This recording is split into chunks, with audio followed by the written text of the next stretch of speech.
दोस्तों, माता वैष्णव के लिए एक लाइक जरूर करें और हमारे चैनल अनमोल जानकारी को जरूर सब्सक्राइब करें। दोस्तों, नवरात्रि में जौ क्यों सूख जाते हैं, क्यों आपके जमे हरियाली नहीं आती है, आखिर यह क्या संकेत देता है? नवरात्रि में जो अखंड ज्योत जलती है उसकी बाती का हम क्या करें? साथ ही साथ यह भी जानिए कि नवरात्रि में जो कलश के नीचे चावल रखे जाते हैं और उसके ऊपर नारियल रखा जाता है उसका हम क्या करें और बचे हुए तेल का क्या करें? अनमोल जानकारी चैनल में जानिए सब कुछ, वो भी विस्तार से। दोस्तों, जो भक्त सच्चे दिल से माता रानी की पूजा आराधना करते हैं और उनकी भक्ति में लीन हो जाता है तो माता रानी उसकी सच्ची भक्ति से उसकी पुकार अवश्य सुनती है और जो इच्छाएं उसके मन में होती हैं तो माता रानी उसे वह सब कुछ देती हैं जो उसको चाहिए होता है। माता लक्ष्मी दोनों हाथों से धन की वर्षा करती है। माँ दुर्गा उसी पर अपनी कृपा दृष्टि बनाती है जो नवरात्रों में खास तौर पर माता की सेवा में लग जाता है। देखिए, माता की सेवा में आपको बिल्कुल भी कंजूसी नहीं करना है। दिल खोलकर माता रानी की सेवा करें, जितना हो सके मां को प्रसन्न करने में लग जाएं। साल भर के इस त्योहार में माता धरती पर आती है और उसी पर कृपा दृष्टि बनाती है। जो माता को सच्चे हृदय से प्रसन्न करता है उसे रंग से राजा बनाकर ही जाती है, फिर चाहे वह राजा हो या भिखारी। माँ की नजरों में वह सबसे बड़ा है जिसकी भक्ति में प्रेम, आस्था और माँ के प्रति सच्ची लगन हो। इसीलिए माँ की भक्ति में आनाकानी ना करें। दोस्तों, एक बार सच्चे हृदय से कमेंट बॉक्स में लिखें जय माता दी और हमारे चैनल को अनमोल जानकारी को सब्सक्राइब करके बेल आइकन जरूर दबाएं और कमेंट बॉक्स में अपनी राशि भी डाल दीजिएगा। यदि आपकी राशि के अनुसार हमारे पास कोई उपाय होगा तो वह आकर हम आपके कमेंट में बता देंगे। दोस्तों, सबसे पहली बात, नवरात्रि में हम एक माटी के प्याले में जब भरते हैं ताकि हमारे घर में सुख शांति बनी रहे और माता प्रसन्न हो जाए। जब हरे भरे होते हैं तो घर में हरियाली है और सुख समृद्धि की प्राप्ति होती है। जब जो हरे भरे होते हैं तो समस्त देवी देवता खुशियां मनाते हैं और घर की उन्नति के लिए कामनाएं करते हैं, आशीर्वाद देते हैं। हरे भरे जय में साक्षात माता रानी अपने 9 स्वरूपों के साथ खेलती है और घर में सुखों की बारिश होती है तथा धन की बारिश होती है। और जिस घर में जौ के अंदर से हरियाली नहीं आती है तो उस घर में पहले ही पता चल जाता है कि अब आपके घर में गरीबी आने वाली है तथा परेशान आने वाली है, क्योंकि आपने पूजा पाठ में कोई ऐसी गलती कर दी होगी जिसके कारण जौ में हरियाली नहीं आ पाई। देखिए, आपको बता दें, हैरानी वाली बात तो है, बिना पानी के माटी में जौ डालते ही उग जाते हैं, वो भी बिना देखभाल करें। हरियाली उसमें निकल आती है, लेकिन जब हम कलश स्थापना करते हैं और जब बोते हैं तो यह बहुत ही सोचने समझने वाली बात है कि आपकी देखरेख में और जबक आपने पानी बराबर डाला, परिवार ने अच्छे से देखा, फिर भी ऐसा होने के बाद जब उसमें जना निकले तथा हरियाली ना उगे तो समझ ले साक्षात माता रानी आपसे नाराज हैं, क्रोधित हो चुकी हैं। माता रानी अपनी संतान को सदैव माफ कर देती हैं। आप सच्चे हृदय से माता रानी से माफी मांग ले। माता करुणामय है और अपने भक्तों को, अपने बेटों को, अपने लाल को वह सदैव माफ करती हैं। जब कम हरियाली आना मतलब घर में धीरे धीरे खुशियों का वास होगा और ज्यादा हरियाली आने पर धन की वर्षा होगी। तेजी से व्यापार दिन दुगनी रात चौगुनी बढ़ेगा। कई लोग जौ में डेली पानी डालते हैं, जो कि इसमें पानी नहीं डाला जाता बल्कि पानी का छींटा मारा जाता है, इसीलिए जौ सड़ जाते हैं, खराब हो जाते हैं। ऐसा ना करें और इसी कारण हरियाली नहीं आती है। ज्यादा पानी डालने से यह खराब हो जाते हैं। दोस्तों, जब आपके घर में हरे भरे हो जाए तब इसमें चांदी का सिक्का या 1 रुपया का सिक्का जरूर डालें। सिक्का डालने से माता रानी प्रसन्न होती हैं और आपके घर में धन का आगमन होना शुरू हो जाता है। दोस्तों, नवरात्रि समाप्त होने के बाद हरे भरे जौ का क्या करें, आइए जानते हैं अनमोल जानकारी चैनल के माध्यम से। पहली बात तो यह कि इसमें जो आपने 1 रुपया का सिक्का डाला है उसे आप अपने धन रखने के स्थान पर रख ले, इससे धन में बढ़ोतरी होती है। दोस्तों, और अंत में नवरात्रि समाप्त होने के बाद इन जमे से थोड़े पत्ते माता रानी के प्रसाद के स्वरूप में पूरे परिवार को खिलाएं। इसके पत्ते खाना बहुत ही शुभ और मंगलकारी माना जाता है। इसे जो भी खाता है वह जल्दी बीमार नहीं पड़ता। और बाकी आप इन जौ को गंगा में विसर्जित कर दें या नदी की धारा में छोड़ दें, इससे आपका व्रत संपूर्ण और सफल हो जाएगा। दोस्तों, कई लोग अपने घर में अखंड ज्योत जलाते हैं और जो बाती होती है तथा तेल बाती उसे कई लोग इधर उधर फेंक देते हैं या अपने घर में संभाल कर रख लेते हैं या फिर पानी में डाल देते हैं, जो कि इससे आपको कोई फायदा नहीं होता। जो अखंड ज्योति होती है उसे आप मामूली ना समझे, यह बुझने के बाद भी जागृत अवस्था में होती है। इसमें साक्षात माता दुर्गा का वास होता है। यह चैतन्य अवस्था में होती है, जागृत होती है। दोस्तों, नवरात्रि समाप्त होने के बाद इसके बचे हुए तेल को आप बच्चों की मालिश करने के लिए रखें और आप भी इससे मालिश करें। इससे आपकी सभी बीमारी दूर हो जाएगी और आपके ऊपर सकारात्मकता का संचार होगा। और साथ ही साथ जो अखंड ज्योति की बाती होती है उसे आप अपने बाजू में बांध लें। ऐसा करने से आपको धनी होने से कोई नहीं रोक सकता। बच्चे बड़े सभी बांध सकते हैं। इसको बड़ा करने के लिए इसमें आप कलावा बांध सकते हैं। दोस्तों, नवरात्रि में जब कलश स्थापना की जाती है तो कलश के नीचे चावल जरूर रखे जाते हैं और कलश के ऊपर एक नारियल भी जरूर रखा जाता है।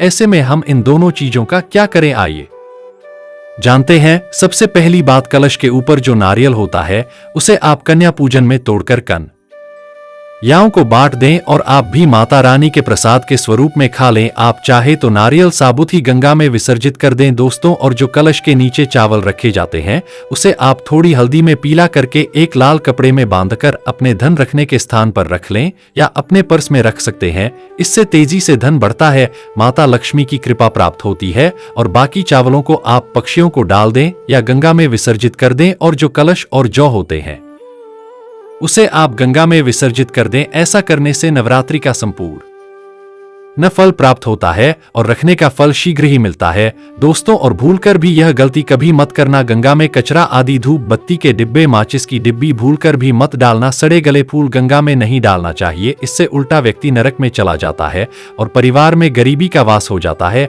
गंगा मैया क्रोधित हो जाती है और श्राप देती है, इसीलिए ऐसा घोर पाप कभी मत करना। इसके पीछे एक कथा है। जब गंगा मैया भगवान शिव से शिकायत लेकर पहुंची तब भगवान शिव कहते हैं, जो मनुष्य गंगा को मैला करेगा वह कभी पवित्र नहीं कहलाएगा, वह हमेशा नरक में भटकता रहेगा, उसे मोक्ष प्राप्त नहीं होगा। वह नरक के भांति इसी पृथ्वी लोक में भ्रमण करता रहेगा। इसीलिए गंगा को मैला नहीं करना चाहिए, नहीं तो आपका समस्त पुण्य नष्ट हो जाएगा, आपका पुण्य भूत पिशाच को प्राप्त हो जाएगा। दोस्तों, अगर आपको माता रानी की चुनरी उपहार में मिली है, जैसे जागरण आदि से या किसी पंडाल से या धार्मिक यात्रा से, तो ऐसी माता की चुन्नी बहुत ही शुभ मानी जाती है। इससे आपका वैवाहिक जीवन सफल हो जाता है। माता रानी की चुन्नी को आप संभाल कर रखें। इसे आप करवा चौथ पर, बट सावित्री व्रत आदि में या किसी पर्व पर, त्योहार में अवश्य पहने। इसमें माता रानी का आशीर्वाद होता है जो आपको प्राप्त हुआ है। ऐसी चुनरी सदैव संभाल कर रखें, क्योंकि माता की चुनरी जागृत अवस्था में होती है। इसे मामूली ना समझे। नवरात्रों में चाहे कुछ भी कर लेना, लेकिन यह कार्य जरूर करना। बिन पूजा पाठ के ही सारा फल मिल जाता है। आप चाहे कुछ करें या ना करें, लेकिन नवरात्रों में यह एक काम जरूर कर लेना। मैं माता रानी की सौगंध खाता हूँ, माता लक्ष्मी खुद आपके घर में चलकर आएंगे। आगे आपकी मर्जी। दोस्तों, नवरात्रि में बिना व्रत बिना पाठ के आपको संपूर्ण नवरात्रि का फल मिल जाएगा। यह वीडियो ध्यान से देखना। अगर आपने व्रत नहीं रखा है कोई बात नहीं, आपको परेशान नहीं होना है, क्योंकि कभी कभी हम काम के चलते या फिर ऑन ऑफिस वर्क होता है या कभी कभी कुछ ऐसे हम कामों में फंस जाते हैं जिसके कारण हम माता रानी के नवरात्रों में उनको टाइम नहीं दे पाते। तो आपको परेशान नहीं होना है। अगर आपने व्रत नहीं रखा है कोई बात नहीं, पूजा नहीं कर रहे हैं नवरात्रि में कोई बात नहीं दोस्तों, बस यह एक काम आपको कर लेना है। नवरात्रि में जितने भी लोग पूजा पाठ करते हैं उससे भी आपको अधिक बढ़कर के फल प्राप्त होगा। तो यह वीडियो ध्यान से देखना। आज की जो मैं वीडियो बताऊंगा बहुत ही सुंदर है, ज्ञानवर्धक जानकारी है। इस प्रकार की जानकारी आप लाखों रुपए खर्च करेंगे फिर भी कोई नहीं बताने वाला। हमारे चैनल का मकसद है जनहित एवं जन कल्याण करना, इसलिए आप लोगों को इस प्रकार की अच्छी अच्छी जानकारी सिखाते हैं। तो आइए इस वीडियो में जानते हैं नवरात्रि में ऐसा कौन सा कार्य करने से बिना व्रत बिना पूजा या फिर बिना कन्या भोजन के सारे फल की प्राप्ति हो जाती है। केवल सच्चे मन से अगर नवरात्रि के समय में कोई भी व्यक्ति पूरे मन के साथ, पूरे विश्वास के साथ, सच्ची लगन आस्था के साथ अगर दुर्गा सप्तशती में वर्णित सिद्ध कुंजिका स्रोत का पाठ कर लेता है तो संपूर्ण दुर्गा पाठ का फल उन्हें प्राप्त हो जाता है। जो भी आप व्रत रखते हैं माता रानी के लिए, आप चाहते हैं कि माता रानी का आपके ऊपर आशीर्वाद प्राप्त हो, माता रानी की कृपा मिले, आपकी कोई अधूरी मनोकामना है वो चाहते हैं आपकी अधूरी मनोकामना पूर्ण हो जाए। सरकारी नौकरी हेतु पितृदोष, राहु दोष, मंगल दोष, कर्ज दोष, शनि दोष, कर्ज का दोष, गरीबों का दोष मात्र पल भर में दूर होगा। तो अगर आपने नवरात्रि का व्रत रखा है तो वह सारे फल अगर आप चाहते हैं और उसका 1000 गुना फल प्राप्त हो जाए तो नवरात्रि के समय में दुर्गा सप्तशती का पाठ जरूर करना। और जो लोग नवरात्रि का व्रत नहीं रखे हैं, किसी कारणवश उन्हें टाइम नहीं मिल पाया है, ऐसे व्यक्ति दुर्गा सप्तशती में वर्णित सिद्ध कुंजिका स्रोत का पाठ जरूर करना। पूर्ण रूप से आपको नवदुर्गा माता का पूजा पाठ करने से, नवदुर्गा के 9 दिन व्रत करने से, कन्या भोजन कराने से जो फल प्राप्त होता है दोस्तों, केवल इस पाठ को सच्चे मन से अगर एक दिन अगर आप जो है नवरात्रि के दिन एक दिन बस केवल आप जो है बैठ करके जप लेते हैं तो पूर्ण रूप से आपको फल प्राप्त हो जाता है। आप लोगों को बताना चाहूंगा, जो लोग समर्थन है ऐसे लोगों को कन्या पूजन भी जरूर करना चाहिए। मैं कल की भी वीडियो में बताया हूं। अब कन्या पूजन का बेनिफिट क्या है तो माता रानी स्कंद पुराण में भी लिखा है और कई सारे हमारे जो है देवी पुराण में भी इसका वर्णन मिलता है। माता रानी जितना पूजा पाठ से प्रसन्न होती है उतना ज्यादा कन्या भोजन कराने से हो जाती हैं, क्योंकि कन्याओं को देवी का स्वरूप माना जाता है। और जो कन्या होती है नवरात्रि के समय में यह साक्षात नवदुर्गा का स्वरूप हो जाती है। कन्या पूजन के बारे में विस्तार से वीडियो के अंत में बताऊंगा, तो वीडियो में कंटिन्यू बने रहना। कन्या पूजन कैसे करना है और क्या मुहूर्त है सब बताऊंगा दोस्तों। दूसरी जानकारी बता रहा हूं, यह जानकारी आपकी जिंदगी में बाहर लाएगी, आपके जीवन में चल रही परेशानी को दूर करेगी, क्योंकि हम आप लोगों को बहुत सरल साधारण से विधि बताते हैं जिसमें आप सभी दर्शकों का कल्याण छुपा होता है। तो नवरात्रि के दौरान आपको एक पुष्प का पौधा जरूर लगाना है। मैं इसका फायदा भी बताऊंगा, कौन कौन से पुष्प लगाने चाहिए। हमारे धर्म शास्त्रों के अनुसार कहा गया है दोस्तों, अगर कोई व्यक्ति मंदिर के किनारे में मदार का पौधा लगा दे, ध्यान से सुनिए, जो सफेद कलर का मदार का पौधा होता है किसी भी मंदिर के किनारे में लगा देते हैं। यह पुष्प वहां पर उपस्थित जो देवी देवता है, मंदिर में जो रहने वाले जो देवी देवता हैं, जैसे शिव मंदिर है, शिव मंदिर में मदार का पौधा लगाते हैं तो इसका एक पुष्प अगर कोई भी व्यक्ति रख करके चढ़ा दें शिव मंदिर में जाकर के, तो आपको एक स्वर्ण दान के बराबर पुण्य की प्राप्ति होती है। तो मदार का पौधा लगाने से इसमें जो फूल खिलेंगे वो जाकर के देवी देवताओं को चढ़ाए जाएंगे, तो उसका आपको जो है पुण्य की प्राप्ति होगी। जो व्यक्ति चढ़ा रहा है उसको आधा फल मिलेगा और आधा फल आपको प्राप्त होना शुरू हो जाएगा। तो मदार का पौधा अगर कोई भी व्यक्ति नवरात्रि के समय में किसी भी शिव मंदिर है, माता रानी का मंदिर है, उनके समीप में जाकर के लगाता है तो अक्षत पुण्य की प्राप्ति होती है। ना इसमें आपको व्रत करना है, ना पूजा पाठ करने की जरूरत है, बस आप जो है कोई भी फूलों का पौधा लगा सकते हैं। इस श्रेणी में आते हैं जैसे मदार का पौधा, सदाबहार का पौधा। सदाबहार हमेशा हरियाली रहता है और यह हमेशा फूलते हैं। ऐसे फूल का आपको चयन करना है जो हमेशा फूलते रहे, जिसमें फल फूल आते रहे। तीसरे नंबर पर आता है कनेर का पौधा। जो कनेर का पौधा है यह देवी मां का श्रृंगार कहा गया है। कनेर के पौधे से अगर कोई भी व्यक्ति कनेर का पौधा सफेद कलर का अगर कनेर है तो फिर इसे अति उत्तम माना जाता है। कनेर के पौधे को पार्वती का स्वरूप कहा गया है धर्मशास्त्रों में, तो कनेर का पौधा चढ़ाने से माता रानी बहुत प्रसन्न होती हैं और गोदान के बराबर हमें फल की प्राप्ति होती है। आप चाहते हो तो गुड़हल का पौधा लगा सकते हैं दोस्तों। मंदिर के किनारे में, देवी मंदिर के किनारे में अगर कोई भी व्यक्ति गुड़हल का फूल का पौधा लगता है तो हमारे धर्म शास्त्रों में ऐसा कहा गया है, गुड़हल के वृक्ष पर साक्षात मां जगदम्बा का वास होता है। जी हाँ, यह मैं कोई हवाई बात नहीं कर रहा हूँ, प्रमाणित बात कर रहा हूँ। धर्मशास्त्रों में भी लिखा है आप माता रानी को 56 भोग लगाएं या ना लगाएं, कोई श्रृंगार का सामान चढ़ाएं या ना चढ़ाएं, इससे कोई फर्क नहीं पड़ता। लेकिन अगर कोई भी व्यक्ति नवरात्रि के समय में गुड़हल का पुष्प माता रानी को सच्चे मन से अगर माला पिरो करके 21 की संख्या में, 11 की संख्या में चढ़ा दी जाए तो उस व्यक्ति की वह मनोकामना पूर्ण होने से साक्षात ब्रह्मा भी नहीं रोक पाते हैं। गुड़हल का फूल माता रानी को चढ़ाने से, नवरात्रि में आपने पूजा पाठ व्रत रखे हैं, पूजा पाठ कर रहे हैं, कोई बात नहीं। अगर आप व्रत नहीं कर पा रहे हैं, पूजा पाठ में टाइम नहीं दे पा रहे हैं, तो गुड़हल का फूल माता रानी को नवरात्रि के किसी भी दिन एक दिन 21 माला पिरो करके माला बना करके माता को चढ़ा देना, संपूर्ण व्रत का फल मिल जाएगा। आपने नवरात्रि का व्रत रखा हो या ना रखा हो, इससे कोई फर्क नहीं पड़ता, बस गुड़हल का फूल माता रानी को चढ़ा देना। तो ऐसा कहा गया है, कोई व्यक्ति अपने जीवन काल में अगर नवरात्रि के समय में गुड़हल का पौधा लगा देता है और इस पौधे में फूल आना शुरू हो जाते हैं और यह फूल अगर देवी देवताओं को चढ़ना शुरू हो जाते हैं तो माता रानी आजीवन आपकी बिल्कुल ही मदद करेंगी, आपके ऊपर अपनी कृपा बरसाएगी, आपको अपना पूर्ण आशीर्वाद देंगी और जब तक आप इस संसार में जिएंगे कभी भी धन नहीं रहेंगे। देखिए, आपको वीडियो के बीच में बताया था कि कन्या पूजन 2024 में कब है और क्या है शुभ मुहूर्त, आइए जानते हैं। लेकिन याद रहे, कन्याओं को ऐसा खाना कभी मत खिलाना, नहीं तो उल्टा आप बर्बाद हो जाओगे। जानिए कन्याओं को क्या खिलाना चाहिए और क्या नहीं, और क्या उपहार देना चाहिए और कौन सा उपहार नहीं देना चाहिए। दोस्तों, इस बार के नवरात्र बहुत ही शुभ और मंगलकारी माने जा रहे हैं। इस बार शारदीय नवरात्रि 3 अक्टूबर दिन गुरुवार को शुरू होकर और इसका समापन 12 अक्टूबर दिन शनिवार को होगा। ऐसे में 12 अक्टूबर दिन शनिवार को ही दुर्गा विसर्जन होगा। जो लोग माता रानी की स्थापना करते हैं, मूर्ति स्थापना करते हैं, वह लोग 12 अक्टूबर दिन शनिवार को विसर्जन करेंगे। दोस्तों, नवरात्र की अष्टमी और नवमी तिथि पर कन्या पूजन का विधान है। इस बार महाअष्टमी तिथि 10 अक्टूबर गुरुवार और नवमी तिथि 11 अक्टूबर 2024 दिन शुक्रवार को है। ऐसे में आप अष्टमी और नवमी को इन दोनों तिथि में कन्या पूजन अवश्य ही करें। कन्याओं को भोजन अवश्य खिलाएं। शास्त्रों में 9 दिनों के नवरात्रि को बहुत ही शुभ और मंगलकारी माना जाता है और वहीं 8 दिनों के नवरात्रि को अच्छा नहीं माना जाता। ऐसे में 10 दिनों के नवरात्रि बहुत ही शुभ माने गए हैं। शास्त्रों के अनुसार नवरात्रि के दिनों में माता रानी का पूजन करने से, कन्या पूजन करने से मां अभय वरदान प्रदान करती हैं। कुंडली में जो कष्ट होते हैं उन्हें ठीक कर देती है। श्रीधर की तरह ही सच्चे हृदय वाले व्यक्ति के सभी कष्टों का निवारण शीघ्र ही करती है। मां की उपासना से विनम्रता का विकास होता है।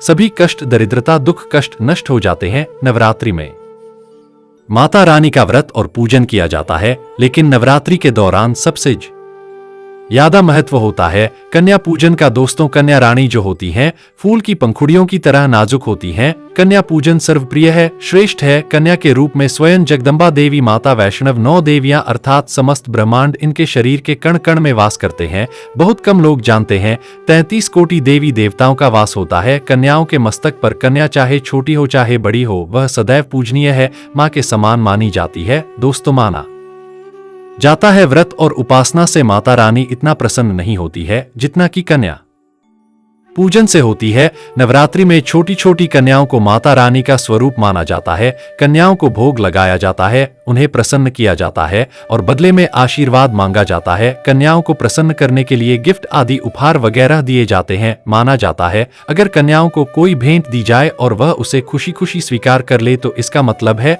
माता रानी अर्थात माता वैष्णव ने वह भेंट स्वीकार कर ली। जिन पर कन्याएं प्रसन्न होती हैं तो समझो उन्हें माता रानी का आशीर्वाद मिल गया और माता रानी की कृपा से उन्हें मुंह मांगा वरदान प्राप्त होता है। कन्या पूजन कोई मामूली पूजन नहीं होता। समस्त ब्रह्मांड में जो पूजा होती है उनसे बढ़कर कन्या पूजन को माना जाता है। 10 बार गंगा स्नान करने से और 100 बार यज्ञ करने से तथा 1000 बार यात्रा करने से जो पुण्य मिलता है वह मात्र एक बार कन्या पूजन करने से करोड़ों गुना भक्त को मिल जाता है, प्राप्त हो जाता है। दोस्तों, इसीलिए कहा जाता है कि कन्याओं को सताना नहीं चाहिए, इससे समस्त ब्रह्मांड हिल जाता है।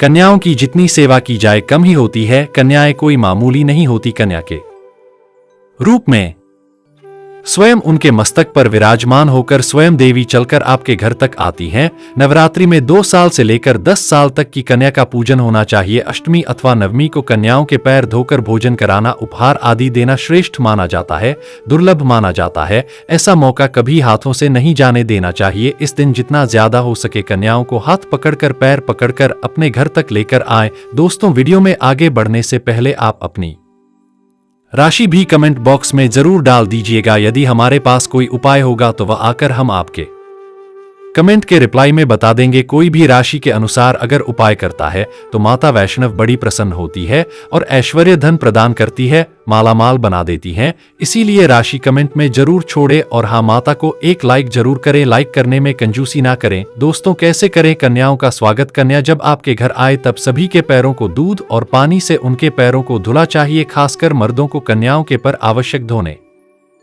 चाहिए, इससे मैया वैष्णव प्रसन्न होती हैं। दोस्तों, फिर उसके बाद कन्याओं को किसी साफ जगह पर जमीन पर कपड़ा बिछाकर बैठाना चाहिए। उनके माथे पर अक्षत, फूल और कुमकुम लगाना चाहिए। फिर उसके बाद भोजन ग्रहण करवाना चाहिए। लेकिन हमेशा याद रहे, कन्याओं की थाली में 3 पूरियां कभी ना रखें। इसे शुभ नहीं, घोर अशुभ माना जाता है। 3 पूरियां तथा 3 रोटियां मरने वाले व्यक्ति के लिए निकाली जाती हैं और जेल में कैदियों के लिए दी जाती हैं। ऐसे में कन्याओं को उनकी थाली में 3 पूरी कभी ना दें, लेकिन 1-2 करके पूरियां दे सकते हैं। इससे 3 संख्या बढ़ जाती है और दोष भी नहीं लगता दोस्तों कन्याओं को खाना खिलाने के बाद। अंतिम में कन्याओं के सर पर लाल चुनरी उड़ाना चाहिए और भोजन में आपको खीर, पूरी, हलवा, चना तथा आलू की सब्जी, छोले वगैरह की सब्जी खिलानी चाहिए। पनीर आदि भी खिलाया जा सकता है। वैसे माता रानी का प्रिय भोजन खीर, हलवा, पूरी और छोले आदि ही है, लेकिन भूल से भी लहसुन और प्याज का इस्तेमाल कभी ना करें, अन्यथा अनर्थ हो जाएगा। अक्सर कई लोग कन्याओं को कुरकुरे का पैकेट, चिप्स वगैरह का पैकेट खिलाते हैं, जो कि घोर अनर्थ माना जाता है, क्योंकि इसमें लहसुन प्याज का इस्तेमाल होता है, जिसके कारण आपका व्रत खंडित हो सकता है। मां दुर्गा क्रोधित हो सकती हैं। जहां आपने 9 दिनों तक लहसुन प्याज का परहेज किया, लेकिन आपकी एक गलती पूरे व्रत को खंडित कर सकती है। इतना भी नादान नहीं बनना चाहिए कि माता रानी रुष्ट हो जाए और कन्याओं को भी अशुद्ध होना पड़े। कन्याओं को डब्बा बंद कोई भी ऐसी चीज ना खिलाएं जिसमें लहसुन प्याज होता है। कई चीज तो ऐसी होती है मार्केट में जिसके अंदर लहसुन प्याज का इस्तेमाल होता है। ऐसा आप कभी मत करना दोस्तों। कई लोग कन्या पूजन में खाना घर पर नहीं बनाते और मार्केट से रेडीमेड लाकर ही खिलाते हैं तथा दही जलेबी खिलाते हैं, जो कि शुभ नहीं माना जाता। दोस्तों ऐसा खाना वो लोग खिलाते हैं जिनके घर में मान लीजिए कोई दुर्घटना आदि हो गई है, या घर में कोई बीमार है, या कोई मुसीबत है, तब वो ऐसा करते हैं। लेकिन अगर आप स्वस्थ हैं, आपको कोई पीड़ा नहीं है, तो ऐसा भूलकर भी नहीं करना चाहिए। माता रानी दही जलेबी नहीं, आपके हाथों का बना भोजन खाना चाहती है, आपका प्यार चाहती है। फिर चाहे आप घर में एक ही पूरी क्यों ना बनाए माता के लिए, पर आप स्वयं ही अपने हाथों से माता रानी को भोजन खिलाएं। देखिए, भले ही आप दही जलेबी खिला सकते हैं, परंतु माता को घर का बना हुआ शुद्ध भोजन ही अति प्रिय है। खासकर नवरात्रों के दौरान घर में पक्का खाना अवश्य बनाना चाहिए। माता रानी बहुत प्रसन्न होती है। घर का बना पक्का खाना ही कन्याओं को खिलाना चाहिए। हमेशा याद रखें, कन्याओं को प्लास्टिक के बने दोने में खाना नहीं खिलाना चाहिए। ऐसे बर्तन पूजा पाठ के लिए शुभ नहीं अशुभ होते हैं, क्योंकि प्लास्टिक के ज्यादातर बर्तन जो होते हैं जानवरों की हड्डियों द्वारा बनाए जाते हैं। इसीलिए ऐसा पाप मत करना। कन्याओं को हमेशा स्टील के बर्तन या पत्तों से बने बर्तनों में ही भोजन कराना चाहिए, बहुत ही शुभ माना गया है। अगर पेड़ के पत्ते में भोजन कराते हैं तो माता अभय वरदान प्रदान करती है। दोस्तों एक और बात हम आपको बताने वाले हैं कि यदि नवरात्रों के समाप्त होने के बाद यदि बीच में कन्या पूजन में शुक्रवार का दिन पड़ जाए तो कन्याओं को कोई भी खट्टी चीज नहीं खिलाना चाहिए।